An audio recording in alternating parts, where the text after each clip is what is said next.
Genesis 21. Yahweh visited Sarah as he had said, and Yahweh did to Sarah as he had spoken. Sarah conceived and bore Abraham a son in his old age, at the set time of which God had spoken to him. Abraham called his son, who was born to him, whom Sarah bore to him, Isaac. Abraham circumcised his son, Isaac, when he was 8 days old, as God had commanded him. Abraham was 100 years old when his son, Isaac, was born to him. Sarah said, God has made me laugh. Everyone who hears will laugh with me. She said, who would have said to Abraham that Sarah would nurse children? For I have borne him a son in his old age. The child grew and was weaned. Abraham made a great feast on the day that Isaac was weaned. Sarah saw the son of Hagar, the Egyptian, whom she had borne to Abraham, mocking. Therefore she said to Abraham, cast out this handmaid and her son, for the son of this handmaid will not be heir with my son Isaac. The thing was very grievous in Abraham's sight on account of his son. God said to Abraham, don't let it be grievous in your sight because of the boy and because of your handmaid. In all that Sarah says to you, listen to her voice. For from Isaac will your seed be called. I will also make a nation of the son of the handmaid, because he is your seed. Abraham rose up early in the morning and took bread and a bottle of water and gave it to Hagar, putting it on her shoulder, and gave her the child and sent her away. She departed and wandered in the wilderness of Beersheba. The water in the bottle was spent, and she cast the child under one of the shrubs. She went and sat down opposite him, a good way off, about a bow shot away. For she said, don't let me see the death of the child.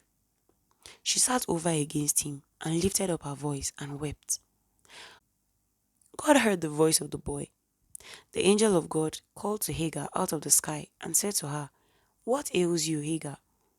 Don't be afraid, for God has heard the voice of the boy where he is.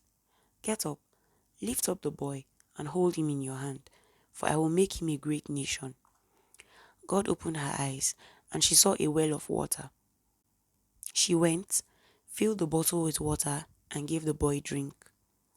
God was with the boy, and he grew. He lived in the wilderness and became, as he grew up, an archer. He lived in the wilderness of Paran. His mother took a wife for him out of the land of Egypt. It happened at that time that Abimelech and Phicol, the captain of his army, spoke to Abraham, saying, God is with you in all that you do. Now therefore, swear to me here by God that you will not deal falsely with me, nor with my son, nor with my son's son.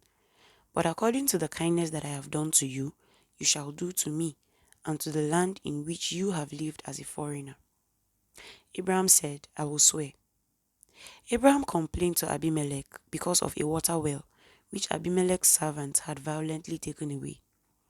Abimelech said, I don't know who has done this thing. You didn't tell me, neither did I hear of it until today.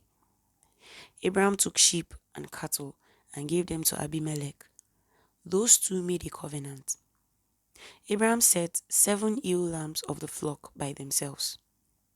Abimelech said to Abraham, what do these 7 ewe lambs which you have set by themselves mean?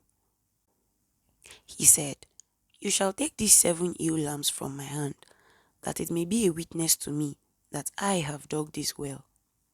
Therefore he called that place Beersheba, because they both swore there. So they made a covenant at Beersheba. Abimelech rose up with Phicol, the captain of his army, and they returned into the land of the Philistines. Abraham planted a tamarisk tree in Beersheba, and called there on the name of Yahweh, the everlasting God. Abraham lived as a foreigner in the land of the Philistines many days.